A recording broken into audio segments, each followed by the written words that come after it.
A ver, cuando uno piensa en fósiles, ¿qué se le viene a la cabeza? Seguramente, pues eso, rocas con forma de hueso, ¿no? Algo que ves en un museo y ya está. Pero la realidad es que son infinitamente más fascinantes. Piénsalo bien, son auténticas cápsulas del tiempo. Son como narradores de piedra que nos cuentan historias de un mundo que ya no existe, un mundo que desapareció hace eones. Y esa es la pregunta del millón, ¿verdad? ¿Cómo es posible que una simple roca nos pueda contar la historia de un mundo perdido hace millones y millones de años? Pues esa es justo la cuestión que vamos a desentrañar. Vamos a ver cómo algo que un día estuvo vivo se convierte en piedra y sobre todo qué secretos nos puede contar sobre la historia de nuestro planeta.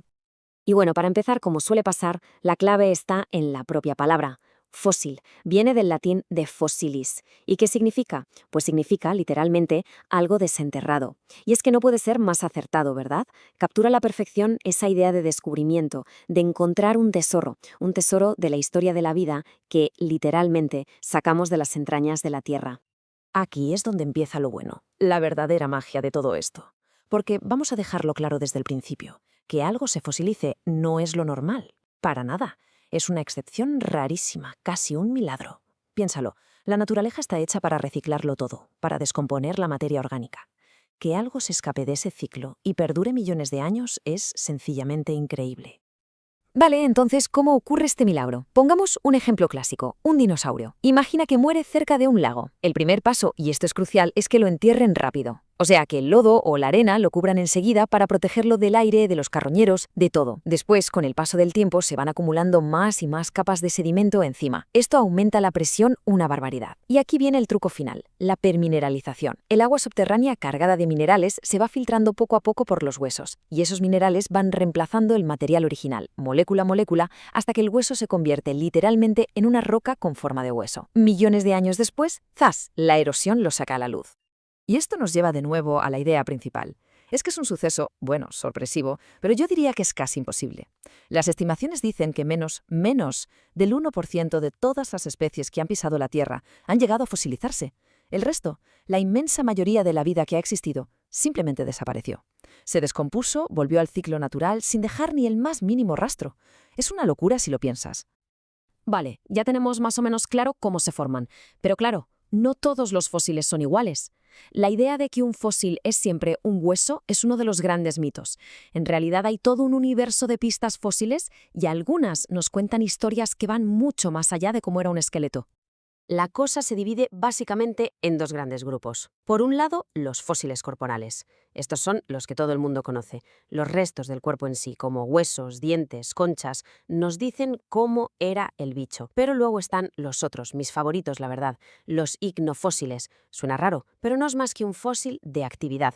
Y estos son una pasada porque no te dicen cómo era el animal, sino qué hacía. Son las huellas que dejó al caminar, los nidos que construyó, las madrigueras e incluso sus excrementos fosilizados. Sí, se llaman coprolitos. Son una ventana directa al comportamiento.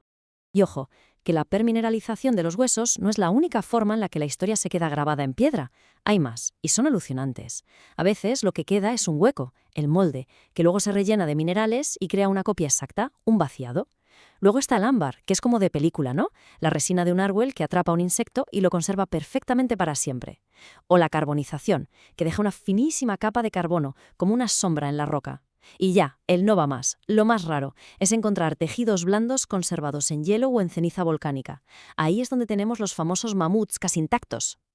Bien, si pensamos que cada fósil es como una palabra o una frase, el conjunto de todos los fósiles que se han encontrado en el mundo es el gran archivo de la Tierra, el registro fósil. Es ni más ni menos que nuestra única biblioteca para leer la historia completa de la vida en este planeta. Pero claro, esta biblioteca tiene un pequeño problema, y esta frase lo resume a la perfección. Es como un diario al que le han arrancado la mayoría de las páginas. Tenemos un libro fascinante, pero está terriblemente incompleto. Y además tiene sus favoritismos. Es mucho más fácil que se fosilice algo con concha o huesos en el fondo del mar que, no sé, una medusa en mitad de la selva. Por eso hay capítulos enteros de la historia de la vida de los que no sabemos casi nada. Y por eso cada nuevo fósil es tan emocionante, es como encontrar una de esas páginas perdidas. Entonces, con este diario tan caótico, ¿cómo se las apañan los científicos para poner un poco de orden? Bueno, pues tienen una herramienta súper útil, el fósil índice. ¿Qué es esto? Pues imagínate que son como los post-its o los marcadores de página de la geología. Son fósiles de organismos muy concretos que sirven para una cosa fundamental: ponerle fecha a las capas de roca.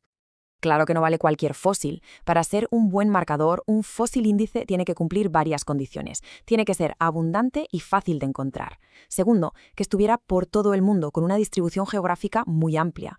Y tercero, y esto es lo más importante de todo, la especie tiene que haber vivido durante un periodo de tiempo muy cortito, geológicamente hablando. ¿Por qué? Porque si encuentras ese fósil, sabes que esa roca pertenece sí o sí a ese pequeño intervalo de tiempo. Es una forma de datar súper precisa. Y esto es lo que nos permite dividir la historia de la vida en grandes eras. Por ejemplo, si encuentras trilobites, sabes que estás en rocas de la era paleozoica, la de la vida antigua. Si lo que parecen son amónites, entonces estás en la era mesozoica, la era de los dinosaurios. Y ya en la era cenozoica, que es la vida reciente y llega hasta nosotros, los fósiles de mamíferos son los que nos ayudan a organizar las capas más modernas. Y después de todo este recorrido, desde cómo se forma un fósil hasta cómo nos ayuda a fechar las rocas, llegamos a la pregunta clave. ¿Y todo esto? ¿Para qué? ¿Por qué es tan importante dedicar tantísimo esfuerzo a desenterrar y estudiar estas piedras antiguas? ¿Qué nos enseñan en realidad? Pues la verdad es que nos enseñan cosas importantísimas. Podríamos resumirlo en 3 grandes lecciones. La primera, y la más obvia, es la evolución. Los fósiles son la prueba física de que la vida ha cambiado a lo largo del tiempo. Segundo, nos cuentan cómo era la geografía del pasado. Nos revelan dónde había desiertos, dónde había mares, cómo se movían los continentes. Y tercero, que esto a lo mejor no se piensa tanto, tienen una aplicación económica súper directa. Estudiar ciertos microfósiles es clave, por ejemplo, para saber dónde buscar petróleo o carbón. Al final, todo esto nos devuelve a la idea del principio. Cada fósil es una pequeña ventana a un mundo perdido, sí, pero hemos visto que el gran diario de nuestro planeta todavía tiene un montón de páginas en blanco. Y eso nos deja con una pregunta que a mí me parece fascinante. Si con las pocas páginas que hemos encontrado ya hemos descubierto todo esto, ¿qué historias increíbles, qué criaturas que ni imaginamos y qué lecciones sobre la vida nos estarán esperando ahí fuera, bajo tierra, esperando que alguien las desentierre? El misterio continúa.